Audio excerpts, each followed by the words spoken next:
Bueno, vamos a entonces empezar con esta primera plenaria.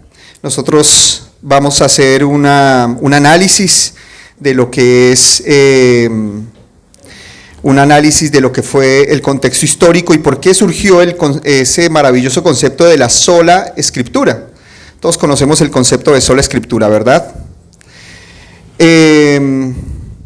Bueno, acá tenemos una primera diapositiva donde vemos el tema, y quisiera que pasáramos ya a la siguiente, donde vamos a ver los temas que vamos a tratar. Y los temas son los siguientes. Bueno, dentro del contexto histórico, la figura de Pedro, la pérdida de Pedro en Roma en el año 64.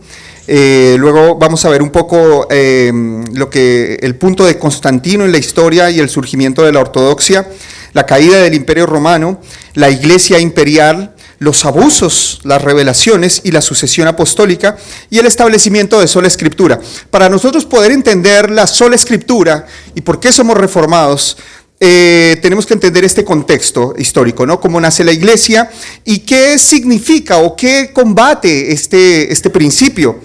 Entonces, en la primera diapositiva, ya entrando directamente al tema, vamos a ver la figura de Pedro. Recordemos que cuando viene el Señor Jesucristo, Él trae una serie de reformas al judaísmo. Y esas reformas eran muy chocantes, prácticamente que se veía como un nuevo culto. Esto se veía como una nueva religión o como una desviación del judaísmo. No era para nada aceptado. Sin embargo, en Cristo vemos cómo se cumplieron todas las promesas del Antiguo Testamento. Pero en el primer siglo, cuando el Señor Jesucristo vino, no era tan fácil aceptarlo.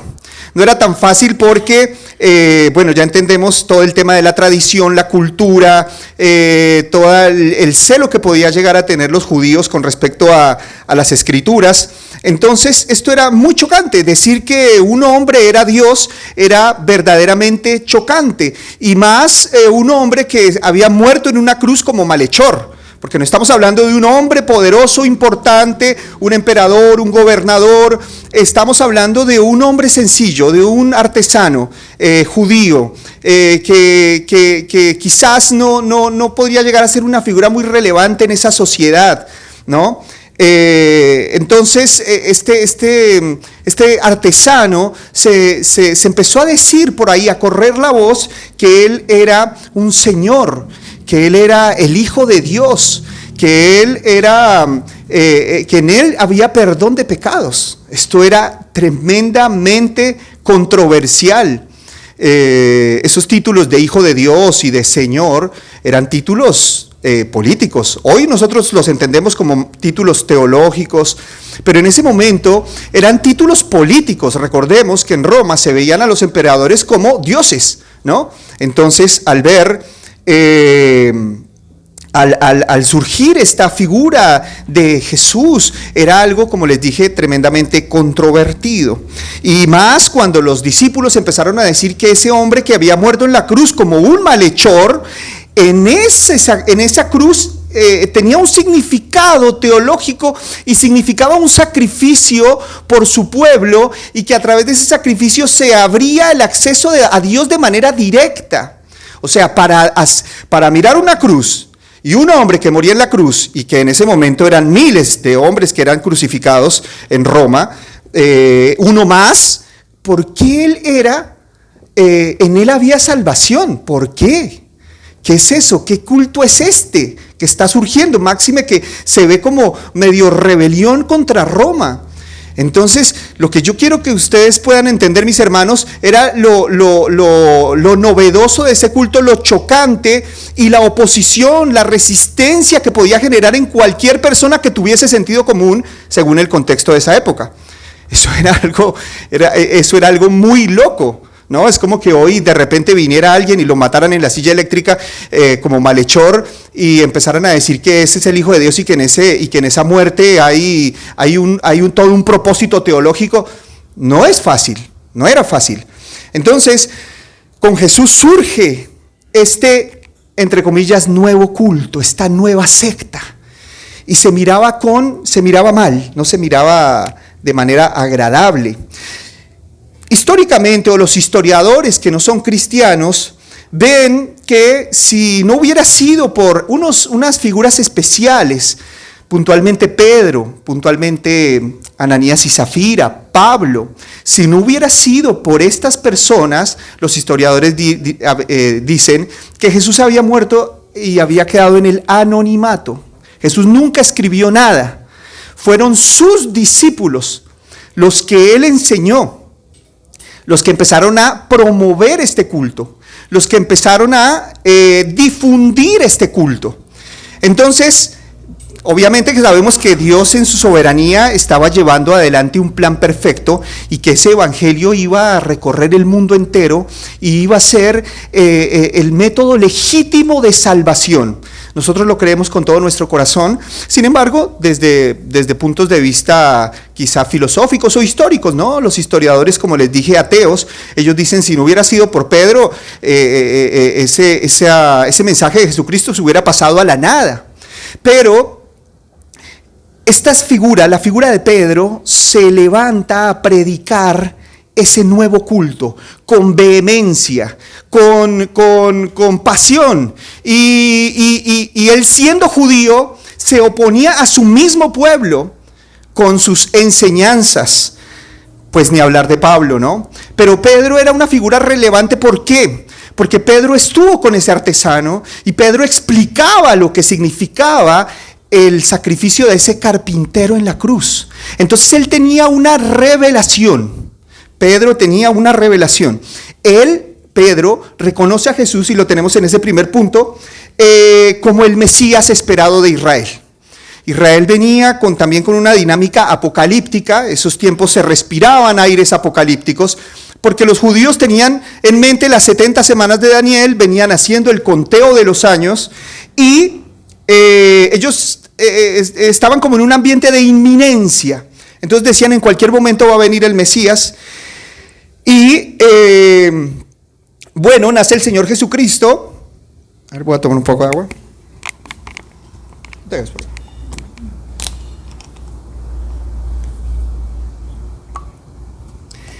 Viene el Señor Jesucristo y entonces en Él se cumplen todas esas promesas y todas esas esperanzas hebreas se cumplen en Cristo de una manera espiritual y teológica.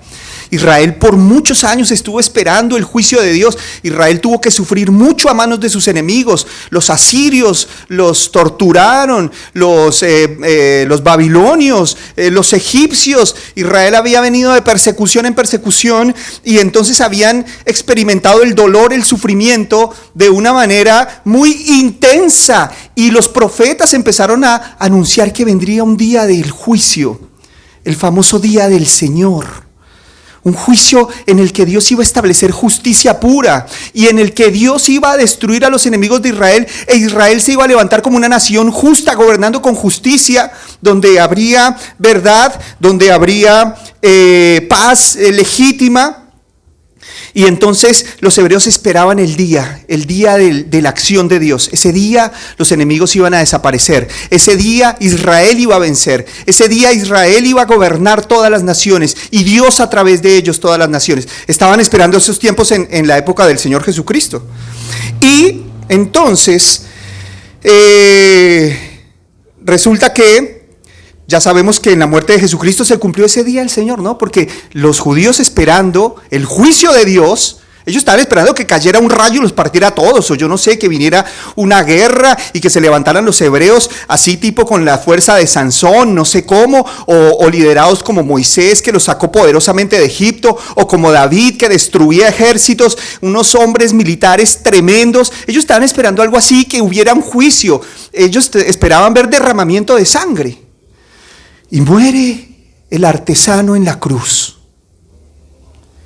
Y hay derramamiento de sangre.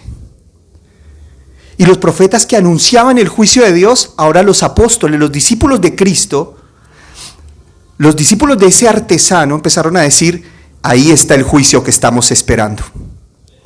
Por eso Pablo nos enseña que en la cruz, en el Evangelio, se revela la justicia de Dios. ¿Querían justicia? Ahí está la justicia. Y a través de esa justicia podemos llegar a Cristo. A través de esa cruz podemos llegar a Dios.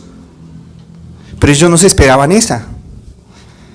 Ellos no se esperaban esa. Entonces se establece el juicio de Dios en la cruz y al mismo tiempo la misericordia y al mismo tiempo la salvación, y la cruz empieza a tener todo un significado teológico muy, muy, muy profundo. Nosotros sabemos que, por ejemplo, con el surgimiento de la teología liberal, a Jesús se le ve simplemente como un personaje histórico, ¿no? La teología liberal nos dice esta tremenda herejía. Dice: Jesús fue un hombre histórico. Él vino, caminó, enseñó, pero él nunca caminó sobre las aguas. Jesús nunca sanó a nadie. Jesús nunca resucitó, él murió como cualquier mortal. Pero la historia que él trajo es una historia teológica en la que debemos creer. Es un cuentito que, si creemos en él, Dios nos salva, porque es una historia que Dios nos quiere contar, pero no, sus milagros no fueron históricos, su resurrección no fue histórica. Eso nos dice la teología liberal, que ya tiene incluso seminarios donde se expone en los vamos a decir, muy populares, muy académicos. Nefasta la teología liberal, nefasta, porque despoja la Biblia de todos los milagros. Pero, ¿por qué les digo esto? Porque se ve a Jesús como un personaje histórico, y así lo veía la gente de esa época. Pero el significado de la cruz era muy tremendo. ¿Y quién tenía que explicar ese significado? Estas figuras: Pedro, Pablo, puntualmente Bernabé. Bernabé fue una figura muy importante. Entonces ellos empezaron a explicar las promesas del Antiguo Testamento y cómo en Jesucristo se cumplían. Todo esto es importantísimo. Entonces vemos acá que Pedro reconoce a Jesús, y Jesús, de una manera sencilla, le dice a sus discípulos: ¿ustedes quiénes dicen que soy yo? ¿Qué dicen ustedes que soy yo? Y entonces los discípulos le dicen: mira, unos dicen que eres el profeta, otros dicen que eres el Elías que había de venir. Y Jesús le dice: pero ustedes, ¿quién dicen que soy yo? Y Pedro le dice: Señor, tú eres el Cristo, el Hijo del Dios viviente. Una confesión tremenda, hermano. Una confesión tremenda. Y Jesús alaba a Pedro, en el buen sentido de la palabra, ¿no? Después no, por ahí a veces cortan los videos y ponen cualquier cosa, ¿va? Después van a decir que cualquier verdura. Bueno, el tema es que el Señor Jesucristo le dice: bienaventurado Pedro, porque esta información que tú tienes no la obtuviste de manera académica. Esta información que tú tienes no la obtuviste por medios naturales. Esta información te vino del cielo, y por eso eres bienaventurado. Entonces Pedro recibe la información de Dios de que ese artesano era el cumplimiento de todas las esperanzas de Israel. Y por esa convicción que tenía Pedro, se convierte en una figura clave en la propagación de ese nuevo culto. Nuevo culto, lo digo de manera irónica. Y Pedro se constituye en una guía doctrinal, porque Pedro era un vehículo de revelación. Pedro tenía información sensible, no la tenía todo el mundo. No la tenía todo el mundo. Dios elige sus vehículos de revelación para a través de ellos gobernar el pueblo. Dios podría haber venido y revelárselo a todos los judíos del primer siglo. Sí podía. Pero ¿por qué escogió un solo hombre o un puñado de hombres? Porque Dios nos quiere proteger del engaño, y cuando haya una autoridad en la verdad, entonces la mentira se apaga. Porque cuando todos tienen la verdad, nada es verdad. La verdad tiene que tener una autoridad. Entonces, bien, Pedro recibe esa revelación y él era una guía doctrinal para la iglesia. Si alguien tenía una pregunta teológica, ¿a quién le iba a preguntar? No le iba a preguntar a Pepino o a Mengano o a Sultano. Ellos iban a preguntarle a gente que hubiera estado con el Señor. Ellos le decían: Pedro, tú estuviste con Jesús 3 años y escuchaste sus enseñanzas de primera mano. ¿Es verdad que va a haber un arrebatamiento? ¿Es verdad que va a haber un juicio? ¿Es verdad esto y esto y esto? Y Pedro les decía, les explicaba: sí, esto va a ser así, esto va a ser asá. Él era un vehículo de verdad divina. Así como lo fue Moisés en su momento, ¿no? No sé cuántos vieron esa serie de Netflix última que salió de Moisés por ahí, que Moisés llega ahí a Egipto y ellos reconocen la autoridad de los hebreos de Moisés y empiezan a preguntarle: ¿es verdad, Moisés, que hubo un diluvio?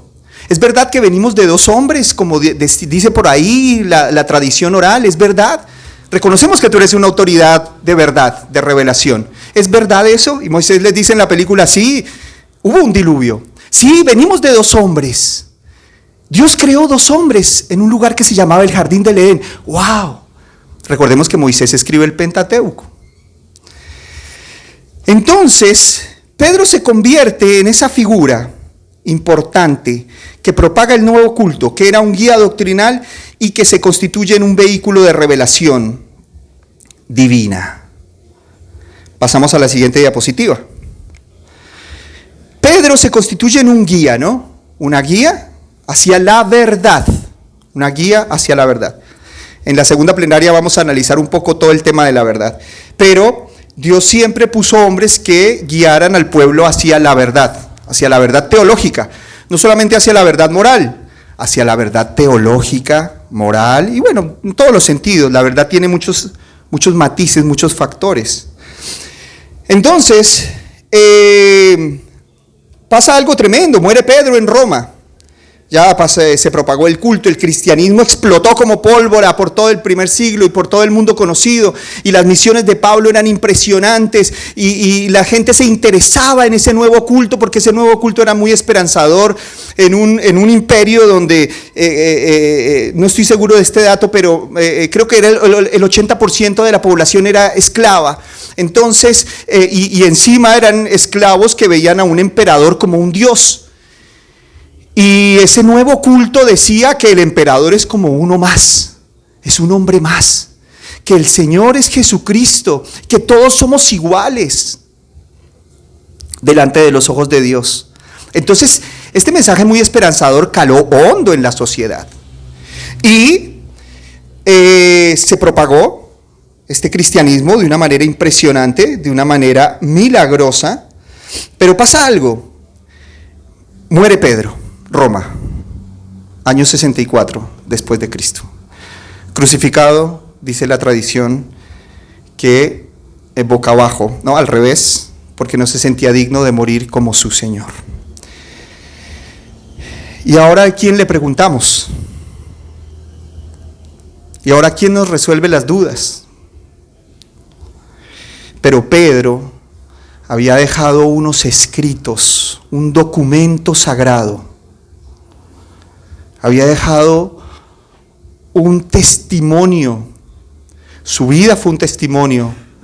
Porque acuérdense que él era un vehículo de revelación, y el vehículo de revelación no solamente es lo que dice, sino su vida también hace parte de ese concepto complejo de ser un vehículo de revelación. Y él dejó unos documentos. Y entonces, con la muerte de los apóstoles, nosotros como iglesia sola escritura, como iglesia reformada, entendemos que la revelación cesa. Y no cesa porque Dios, qué sé yo, algunos dicen que Dios es el mismo hoy por los siglos y entonces Él tiene que seguir trayendo revelaciones. No, la revelación cesa porque llegó a la plenitud. Cuando algo llega a la plenitud, no hay más. ¿No? Es como cuando llenamos un vaso de agua y el vaso llega a tope, ya no hay más. En Cristo llegó la revelación a la plenitud, todo lo que Dios quería comunicar a la humanidad. Si alguien quiere conocer a Dios de la manera más profunda, tiene que mirar a Cristo. En Cristo se revela el Padre, se revela la misericordia del Padre, la justicia del Padre, el perdón del Padre, las perfecciones del Padre, los atributos del Padre, todo. Cristo es la plenitud, no hay nada más que añadir. No hay nada más que decir. La revelación, el cese de la revelación es una honra para el Señor Jesucristo verlo como la máxima información de Dios para nuestra vida. Seguir creyendo en la continuidad de la revelación es ver a Cristo insuficiente. Él no es la plenitud. Dios me tiene que decir otras cositas. Dios me tiene que decir, qué sé yo, lo del horóscopo moderno, que hoy los falsos profetas en realidad son adivinos, como quizás algunos han visto en los videos. Y entonces ellos se enfocan en el salud, dinero y amor, el trabajo propio del horóscopo, y se hacen llamar profetas, pero no son nada, son mentirosos, todos. Y en esto, mis hermanos, déjenme ser radical, porque esto es una defensa del Evangelio y de la plenitud de Cristo, de la plenitud de lo que significa Cristo para cada uno de nosotros. ¿Tú quieres saber qué hacer en tu vida si decides por A o por B y piensas que necesitas a un profeta para que te guíe hacia la voluntad de Dios? Hoy tenemos a la Escritura, estamos unidos a Cristo, tenemos al Espíritu Santo, ya no necesitamos profetas. El profeta era una guía imperfecta. El profeta del Antiguo Testamento. Porque guiaba oscuramente, la Biblia lo dice, eran sombras de lo que había de venir. Y yo no necesito conocer la voluntad de Dios como si fuera secreta. La voluntad de Dios está totalmente revelada en Cristo. ¿Se acuerda de Miqueas? Ya desde Miqueas podemos entender cuál es la voluntad de Dios. ¿Cuál es la voluntad de Dios para mi vida? ¿Con quién me voy a casar? ¿Qué voy a estudiar? ¿De dónde voy a vivir? ¿Cuál es la voluntad de Dios para mi vida? Yo no me quiero salir de la voluntad de Dios. Lo que pide Jehová de ti es que hagas justicia, ames la misericordia y seas humilde delante de Él, para la gloria de Jesucristo. Haz lo que quieras, porque ya sabes la voluntad de Dios. Y en esa verdad vas a ser libre para decidir lo que quieras. En esa realidad, si tienes esa realidad en tu corazón, si tu anhelo es hacer justicia con el prójimo, si tu anhelo es ser humilde delante de Dios, si lo que llena tu corazón es ser humilde delante de Él, y que todo lo que hagas va a ser para la gloria de Dios, como dice nuestro querido pastor John MacArthur, decide lo que quieras. Conoces la voluntad de Dios.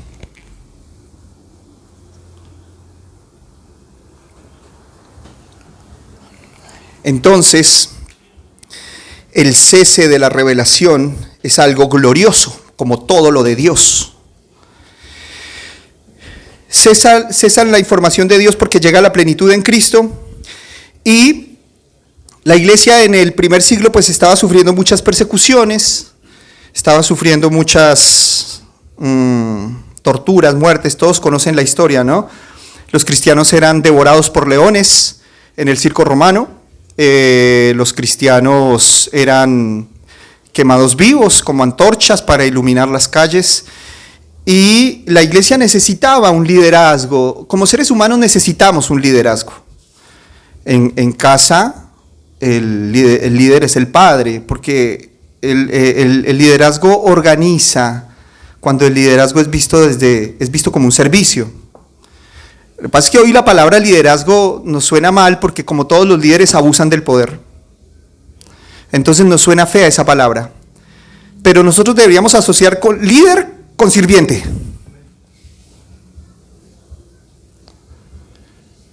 Y como se ha pensado mal, y en realidad el liderazgo se ve como un privilegio, entonces le tenemos como un poco de reticencia a ese concepto.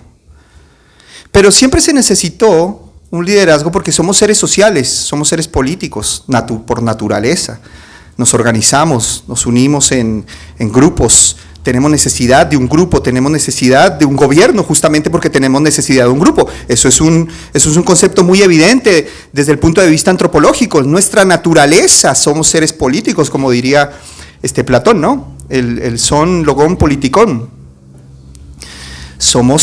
Tenemos esa naturaleza. Entonces, el liderazgo tenemos que verlo conectado con Dios. Lamentablemente, no todo líder está conectado con Dios. Por eso tenemos que ser fieles y celosos a su verdadera palabra. Entonces, aquí es algo importante. Aquí surge algo importante y me voy a adelantar. Ya no tenemos que traer nuevas revelaciones, sino guardar lo que fue anunciado. Ya no creemos en nuevas revelaciones, sino que nuestro papel es guardar lo que nos fue comunicado. El liderazgo se hizo falta, pero no un liderazgo de revelación, sino un liderazgo de organización. Por eso aquí en la parte final de la diapositiva pongo que la iglesia debía tener una sucesión en el liderazgo, pero no una sucesión en la revelación. Porque ¿quién iba a decir lo de Pedro? ¿Quién iba a tener información como la tenía Pedro? ¿Quién iba a tener esa información?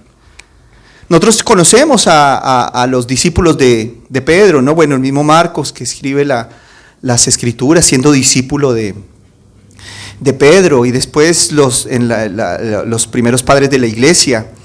Pero ellos no eran, la revelación no continuó con ellos. Nosotros no podríamos ir a decirle a uno de los sucesores de Pedro del primer siglo, y explícanos esta revelación, o ninguno de ellos vino a decir, hey, tengo una nueva revelación. Resulta que ya no nos vamos a ir al cielo, sino nos vamos a ir a Júpiter. ¿Y quién te dijo eso? ¿De dónde lo sacaste? No, yo tengo revelación, a mí Dios me lo dijo. No, ya no hay más. Tú no estuviste con Jesús, Pedro sí. Pedro sí. Entonces aquí hubo un problema porque en el surgimiento de la Iglesia Católica, que esto fue ya varios siglos después, se confundió el liderazgo de la Iglesia desde un punto de vista organizativo y se confundió con un liderazgo profético. Y ya no hay más liderazgo profético. El liderazgo profético lo tiene la Escritura, los documentos de los hombres seleccionados por Cristo mismo para traernos la revelación. Y yo le digo una cosa, mis hermanos, nosotros podríamos estudiar la Biblia toda la eternidad y sigue soltándonos verdades gigantescas. No nuevas revelaciones.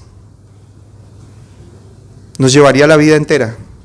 2000 años la Biblia ha tenido a las mejores y más brillantes mentes de la teología pensando.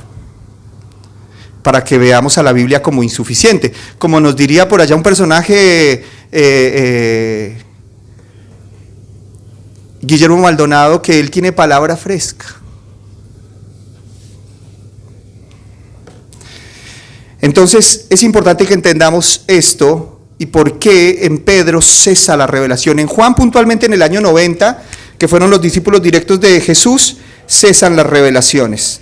Y eso es en realidad una protección para la iglesia. Vamos a pasar a la siguiente diapositiva rápidamente en la historia. Vemos que viene Constantino, ya nos vamos hacia el siglo IV. Sabemos que antes de la venida de Constantino los cristianos sufrieron una persecución violenta y Diocleciano, ¿no? el antecesor de Constantino en términos generales, afligió al cristianismo, lo persiguió duramente. Pero bueno, por providencia divina surge este emperador y él le da libertad al cristianismo y trae unos ciertos privilegios para la iglesia. Acá hay estabilización del texto porque los escritos ya se ve la autoridad. Fue un proceso muy complejo la compilación de los 27 libros del Nuevo Testamento. Eran libros que eran reconocidos por la iglesia, que se verificaba de manera rigurosa que hayan sido verdaderamente escritos por apóstoles o por discípulos de apóstoles ahí muy directos. Y bueno, se llega a la estabilización del texto y y se establece la ortodoxia. Entonces habían preguntas, bueno, ¿y cómo hacemos? La Biblia dice que Jesús es hombre, pero por este lado dice que es Dios, y por un lado vemos al Espíritu Santo con personalidad, pero en el Antiguo Testamento se tenía la idea de que era la sabiduría. Bueno, ¿cómo es todo esto? Vamos al texto. Y el texto empieza a generar ortodoxia, los dogmas que gobiernan a la mente de la iglesia. Pero aquí nadie vino con nuevas revelaciones. La Trinidad no es una nueva revelación, es una sumisión al texto y una aceptación del texto. Muchos, queriendo ir más allá del texto, quieren hacer racional a la Trinidad, por ejemplo. Y eso se constituyen en falsos profetas. Tenemos que ser sumisos al texto y llegar hasta donde el texto nos permite, y donde no nos permite, respetarlo. Pero entonces es importante esto, que nosotros entendamos que el texto era la autoridad. Se estabiliza acá ya los textos, se dejan los textos oficiales después de un examen riguroso y de la providencia de Dios. Y aquí yo hago una pregunta: ¿esto es continuidad de revelación? Claro que no, no es continuidad de revelación, porque la Iglesia Católica dice que este papel es el papel de la Iglesia y que ellos pueden seguir trayendo nuevas informaciones, y porque ellos fueron los que hicieron la Biblia. Pero la Iglesia Católica no hizo la Biblia. La Iglesia reconoció la Biblia, pero no creó la Biblia. Eso es muy diferente. Es muy diferente. Entonces, acá este punto es importante, y es importante entender que la ortodoxia se consolida, la verdad se consolida, la verdad bíblica se consolida. Y pasamos a la siguiente diapositiva, que es importante. El Imperio Romano cae.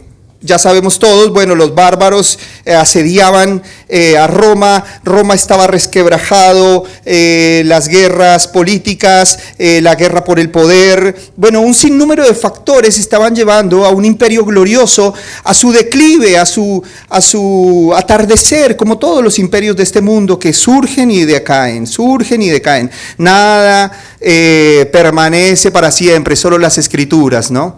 Las personas, qué sé yo, que fueron tremendamente famosas en la década de los 70, 60, hoy no las conocen las nuevas generaciones, no tienen ni idea de quiénes son. Porque hay un auge, quizás el hombre puede llegar a tener un auge, pero siempre tendrá un declive. Y acá un poder importantísimo en la historia, como lo fue el Imperio Romano, tuvo una cúspide y empezó en ese declive. Y es importante entender que Roma empieza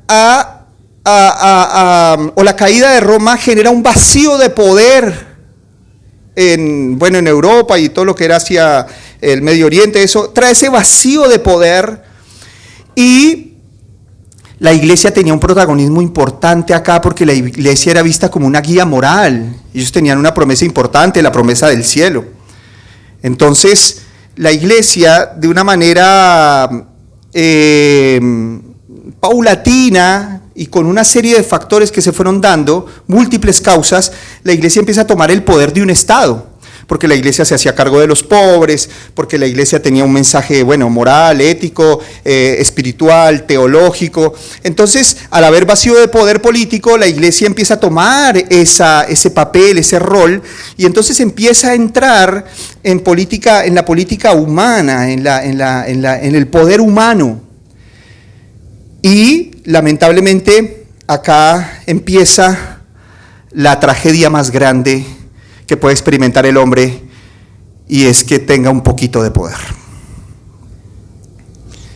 Con un poquito de poder el hombre se vuelve loco, quiere someter a todo el mundo. No ve al poder como un servicio, sino que ve al poder como un privilegio, lo mismo que hablábamos del liderazgo. Pero el Señor Jesús nos enseñó que miremos a los reyes de las naciones, que ellos gobiernan y se enseñorean sobre los pueblos, pero entre ustedes no será así, sino que el mayor servirá al menor. Y ese es el verdadero servicio, ese es el verdadero poder. Y recordaba con mi hermano Javier, cómo cuando se divide el reino hebreo en dos partes, el reino del norte y el reino del sur, bueno, ustedes conocen la historia, Roboam, Jeroboam, muere Salomón, y entonces el hijo de Salomón dice, ¿cómo voy a gobernar este pueblo? Yo soy muchacho. Y le pregunta a los jóvenes y les dicen, hey chicos, ¿ustedes qué dicen? ¿Cómo gobernaremos este pueblo? Y los jóvenes les dicen, bueno, si tu padre era rígido, si tu padre dominaba con poder, diles que tu dedo es más fuerte que los lomos de tu padre, enseñoréate sobre ellos. Dice, bueno, pero fue y le preguntó a los ancianos, y los ancianos le dieron una respuesta sabia. Y les dice, ¿cómo he de gobernar este pueblo? Y los ancianos le dicen, sírveles, y ellos te servirán para siempre. Pero ya sabemos que no hizo caso de los ancianos, sino de los jóvenes, y se dividió el reino. Entonces, en esta gran tragedia de tomar el poder, lamentablemente la iglesia toma el poder, un poder político, y empieza un periodo nefasto. Vamos a ver la siguiente diapositiva. Y empieza una escalada de poder de la iglesia. La iglesia va tomando todo el poder político de manera paulatina, se hace de estados, los reyes empiezan a regalarle tierritas, pero eran tierritas con personas y todo. A ofrendarle a Roma, al Papa, a ofrendarles poblaciones enteras, y surge lo que conocemos como los estados pontificios, ¿no? Eran estados que necesitaban ser gobernados, necesitaban de impuestos, entonces se imponen los diezmos como un impuesto, era obligatorio, no como nos enseña el Nuevo Testamento, que las ofrendas son voluntarias. Esto ya era un impuesto obligatorio, pero tenía un falso nombre teológico, diezmos. Y bueno, entonces ya tenemos supuestamente un líder que debía guiar espiritualmente y hacia la verdad a un pueblo. Ya se convierte, como les dije, en un poder político con estados, con impuestos teológicos, y empieza a hacerse de ejércitos. Tengo acá un listado de los primeros ejércitos de Roma, pero lo voy a obviar. Bueno, tenemos por allá un papa que vienen los bárbaros y le hacen un ataque, y entonces él dice, no, nosotros tenemos que tener una defensa acá porque no puede ser, nosotros somos los representantes de Dios en la tierra, entonces esto no puede ser, necesitamos un ejército. Y por allá Carlos Magno les dice, hey, yo les doy un ejército. Bueno, dale, mándanos un ejército y yo te unjo como el patrono de yo no sé qué, porque esto es el intercambio, ¿no?, de poder. Tú me das y yo te doy. Mientras mientras la amistad no sea útil, entonces no hay amistad. Pero ahí las amistades eran muy convenientes. Entonces, cualquier parecido con la realidad es pura coincidencia dentro de las iglesias, ¿no? Y a quienes se les da el poder. Pero bueno, acá a Francia le da el poder, le da un ejército a Roma, al Papa, y entonces ya tenemos supuestamente un guía espiritual. Y él decía que tenía nuevas revelaciones, él era el sucesor de Pedro, era un apóstol, ahí ya lo vamos a analizar. Tenía poder político, tenía estados, cobraba impuestos, diezmos, y esto se le sumó un ejército. Esto empezó a dar miedo,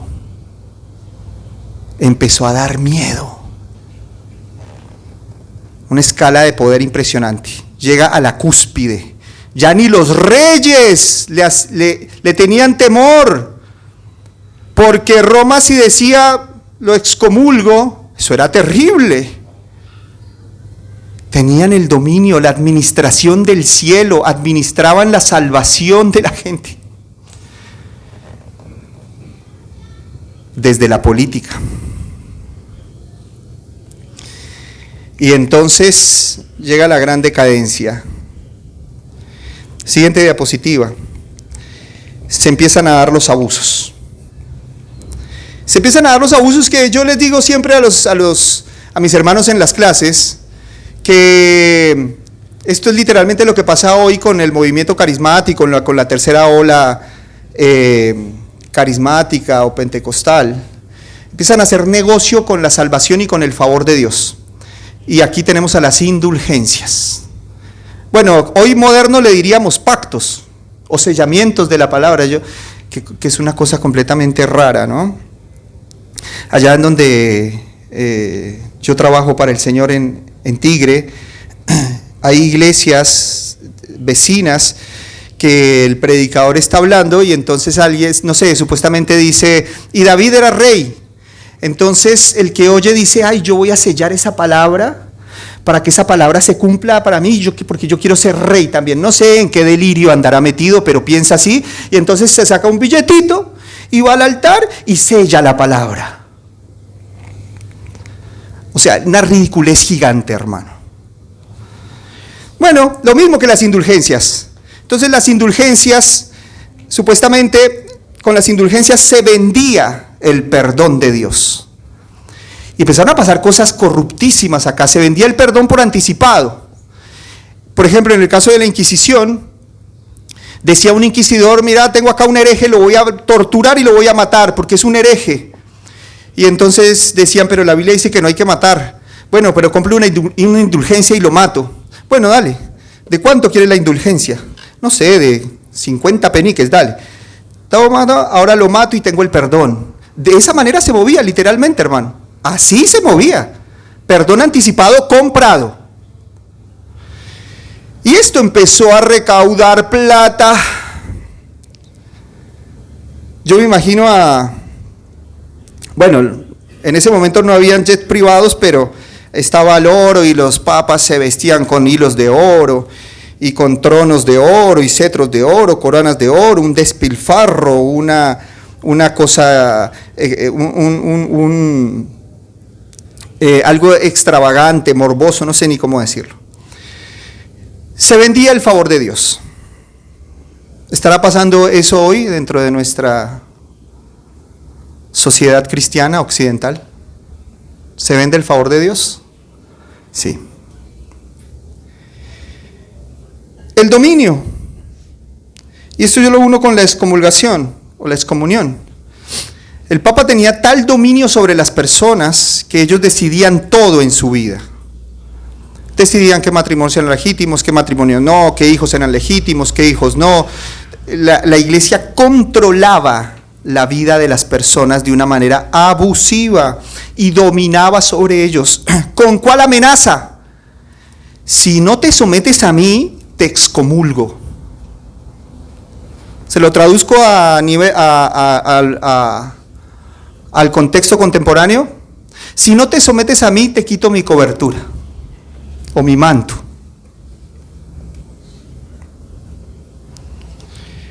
Enriquecimiento, inmoralidad. Hay un debate en esta indulgencia, pero muchos teólogos creen que fue así. Pero hubo una indulgencia que perdonaba pecados muy serios. Pero era muy cara. Y esa indulgencia decía que era tan poderosa para perdonar pecados que si hubieses tenido relaciones con la Virgen María, esa indulgencia te perdona. Miren a los niveles que llegaban estos asuntos. Hay un debate sobre esa indulgencia y sobre la veracidad de esa indulgencia, pero bueno, hay documentos. Sería cuestión de profundizar en el tema, ¿no? Y el misticismo, esto aquí se desata una subjetividad espiritual. Todo el mundo tenía experiencias con Dios directas y entonces todo muy sensorial. La gente quería sentir a Dios.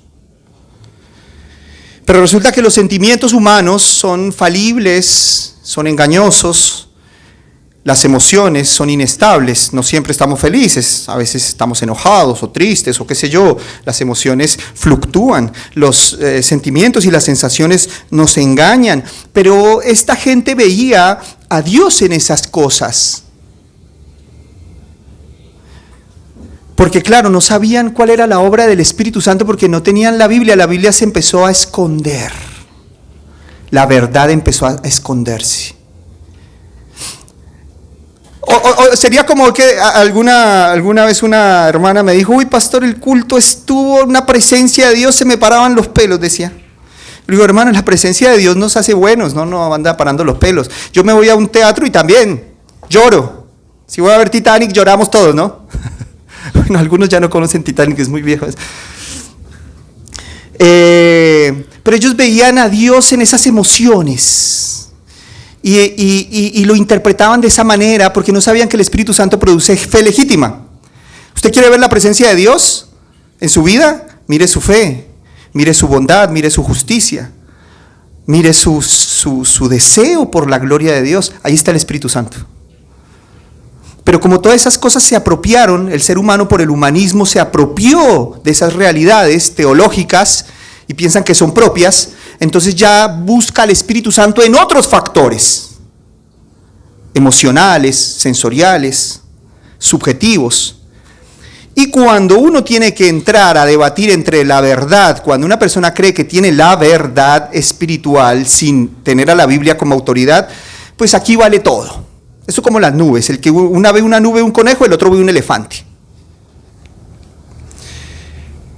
Esto se desató, estos abusos y este misticismo se desató porque la iglesia llegó a un poder tremendo y con ese poder escondió la verdad, porque la verdad claramente no apoya nada de estas cosas, y al esconder la verdad, las personas ponen su teología en sus sentires y no en la verdad bíblica. Aquí ya estábamos graves. Pero acá entra en escena una figura importantísima para la historia y también para el cristianismo, entendiendo obviamente que Cristo, los apóstoles, es ya fuera de serie, ¿no? Entra en escena el doctor Martín Lutero. Siguiente diapositiva. Martín Lutero empezó a ver todos estos abusos y no le gustaba ni 5. Decía, esto es raro, decía. Esto me huele mal. Martín Lutero tenía una sinceridad providencial, dada por Dios. Y él se sentía sucio, se sentía pecador, se sentía que Dios lo odiaba. Porque él veía su maldad, la maldad natural del ser humano, la maldad natural de la mente, la maldad natural de los deseos, y aunque los reprimía, los seguía viendo en su interior. Entonces le decía, Dios me odia. Y dice la historia que Martín Lutero iba, se confesaba y salía, y antes de cruzar las puertas de la iglesia se volvía a volver a confesarse. Y no hallaba paz para su alma, ni con sus ofrendas, ni con su vida dedicada al monasterio, ni con nada. Esta es la última diapositiva, mis hermanos, de esta primera plenaria.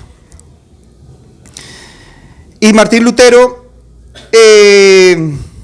bueno, les resumo, él tiene la iluminación del Espíritu Santo y él lee el texto, ¿no? Que todos sabemos, el justo por la fe vivirá. Y él se hace una pregunta bastante interesante, dice, ¿y si el Papa saca las almas del purgatorio por plata, por qué no lo hace por amor? Ah, no, es que yo no administro la plata del Señor. Así le pasó a una familia en Mendoza, Argentina. Les cuento el testimonio. Viene uno de estos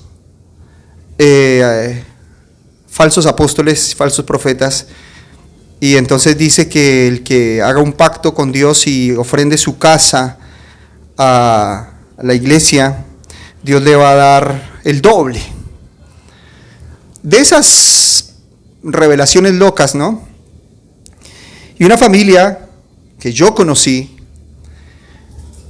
bueno, la esposa, ella, la casa donde vivía su familia era heredada de sus padres, entonces ya tenía, no sé cómo era el asunto legal, el caso es que va y entrega las escrituras. Y una de las personas que trabajaba en esa iglesia le trató de decir que no lo hiciera, pero pues no lo dijo muy abiertamente porque le iba mal, lo excomulgaban, le quitaban el manto. Y entonces la hermana esta deja la casa y resulta que nunca le llegó ni la segunda casa, ni lo que le habían prometido, ni nada de esas cosas en las que ella había puesto su esperanza. y entonces se le armó un problema con la familia, se divorcia, todo. Ella va y pide, pasados los meses, que le devuelvan la casa. Le dice: pastor, devuélvame la casita. Dios me dijo que me iba a dar el doble y no me dio nada. ¿Y el pastor qué le responde? Le faltó fe, hermana. Y yo no le puedo devolver la casita porque yo no administro la plata de Dios, es plata de Dios. ¿Quién soy yo para tocar la plata del Señor? Esa fue la respuesta. Entonces, todas estas cosas pasaban en ese momento en Europa, en la cristiandad. Antes Europa era conocida como la cristiandad, y ser expulsado de esa cristiandad era terrible. Pero Martín Lutero dice: ¿y por qué tenemos que aceptar esas directrices papales? ¿Por qué tenemos que, si la Biblia no dice nada de indulgencias, si la Biblia no dice nada de excomulgaciones raras, si la Biblia no dice nada de esas cosas falsas, ¿por qué tenemos que obedecer a los hombres? Le pregunta, ¿no? ¿Y tú quién eres para decir que esto es la verdad de Dios si contradice la Biblia? No, lo que pasa es que yo soy apóstol. Yo estoy sucediendo a Pedro, la famosa sucesión apostólica del catolicismo. Y como yo estoy sucediendo a Pedro, Pedro es una autoridad, y si nosotros tenemos que someternos a la verdad teológica, tenemos que someternos a Pedro.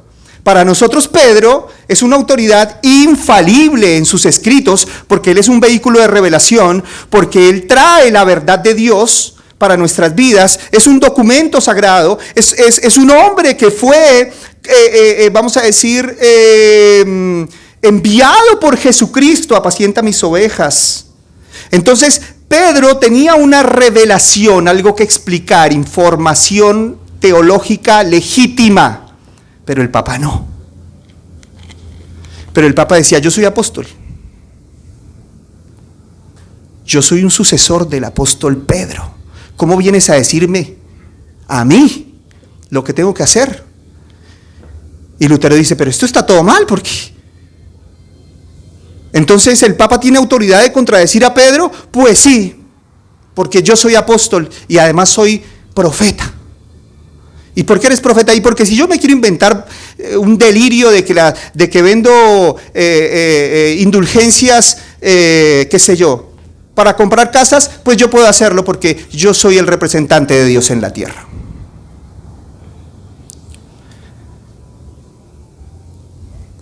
Y entonces Martín Lutero dice: no, la Biblia es nuestra máxima autoridad. No hay más apóstoles y no hay más profetas. La revelación cesó y el último apóstol fue Pablo. Y empieza a surgir el principio de la Iglesia Reformada: sola Escritura.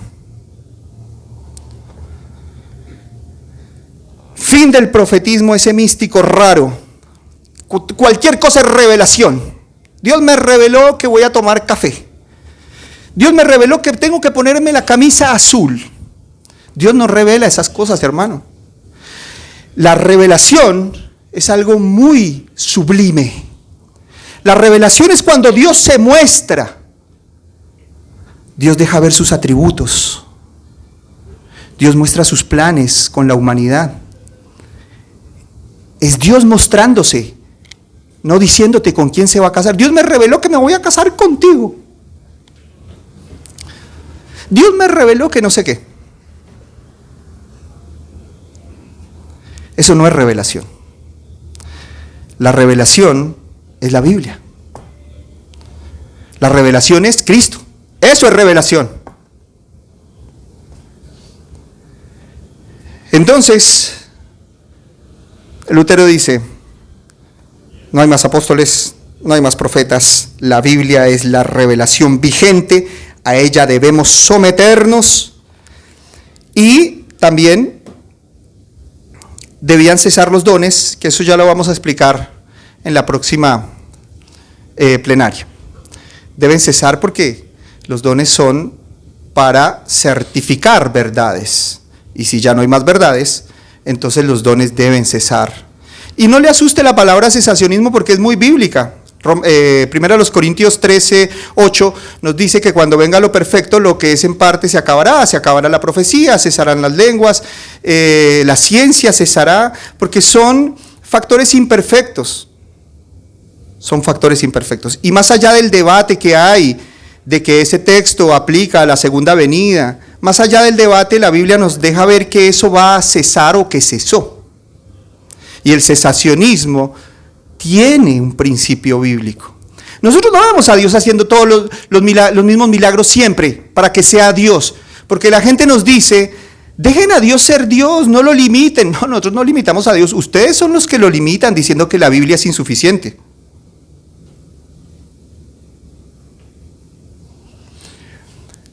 Entonces,